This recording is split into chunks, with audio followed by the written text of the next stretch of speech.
For today's top stories, let's go over to the CBN News Desk. Gordon, the death toll is rising again in Egypt. Government security forces moved against protesters there today.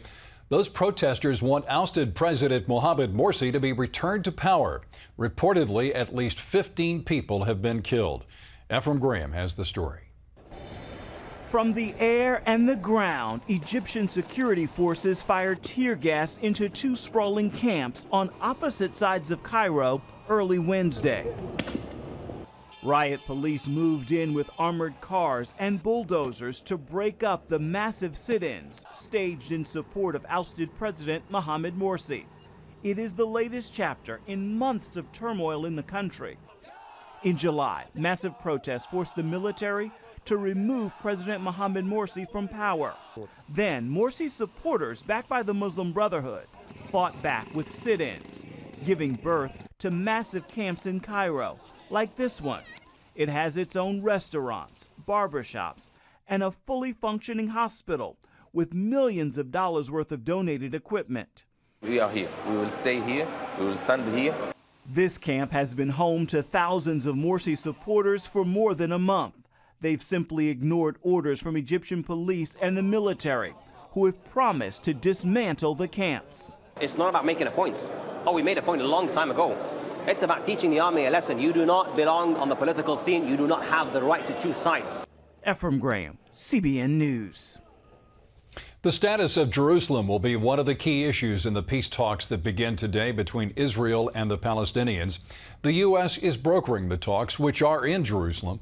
Israel considers the city the political and religious center of the Jewish people and doesn't want it divided. But the Palestinians say there cannot be a peace agreement without a Palestinian capital in East Jerusalem. Overnight, Israel released dozens of Palestinian terrorists who had been held as prisoners as a gesture to the Palestinian Authority. But as Chris Mitchell reports, that move was met with mixed reactions. Palestinians celebrated in the streets as they welcomed the 26 prisoners released from Israeli jails.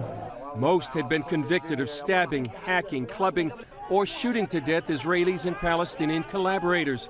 Most had served at least 20 years. More than half of the prisoners were released to the Gaza Strip, some of them from Hamas. Hamas is not involved in peace talks and still calls for the destruction of the State of Israel.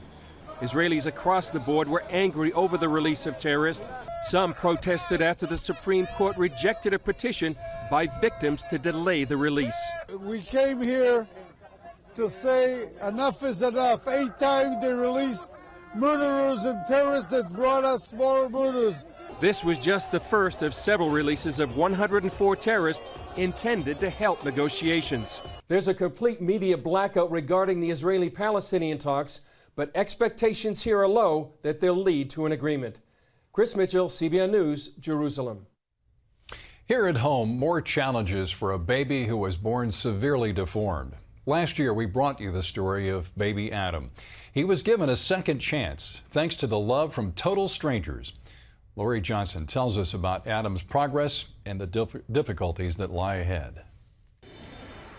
When Adam was born in a Christian missionary hospital in India, his brain, heart, and lungs were healthy. But he was so deformed, his family refused to take him home and even threatened to kill him.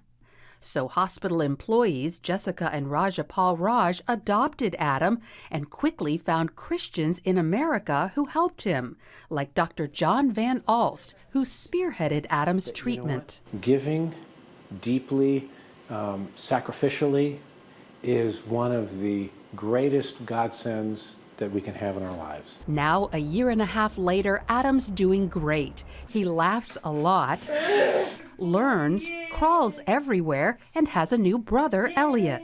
When I look back, I remember Romans 8:28, that all things works for good. And I think that's very true for me, Jessica, and Adam, and Elliot. Despite his progress, Adam cannot eat normally because he was born without the roof of his mouth. For that reason, he cannot talk either, even though he desperately wants to communicate. When you tell him to say something, though he can't speak words, like formed words right now with his palate being open, so all the air just comes out more loosely and makes sounds rather than form speech. He needs his palate repaired. He should be able to speak understandably. The first time he says, Mommy or Daddy, I can just see Jessica and Raja breaking down in tears. Adam was supposed to have his palate repaired earlier this summer, but there simply wasn't enough money to pay for the surgery, so it was postponed until August 23rd. Since Adam is a citizen of India, he does not have health insurance, and UNC hospitals must charge for their services. So Adam's parents are relying on donations from the public to pay for their son's treatment. The needed money is $150,000. I think till now we have almost probably like a close to 100. This may be the last time Adam needs financial help. Next year, he is expected to become a U.S. citizen.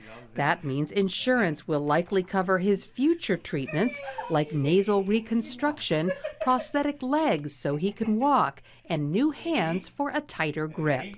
Lori Johnson, CBN News. For more information on baby Adam and how you can help, you can go to our website at cbnnews.com.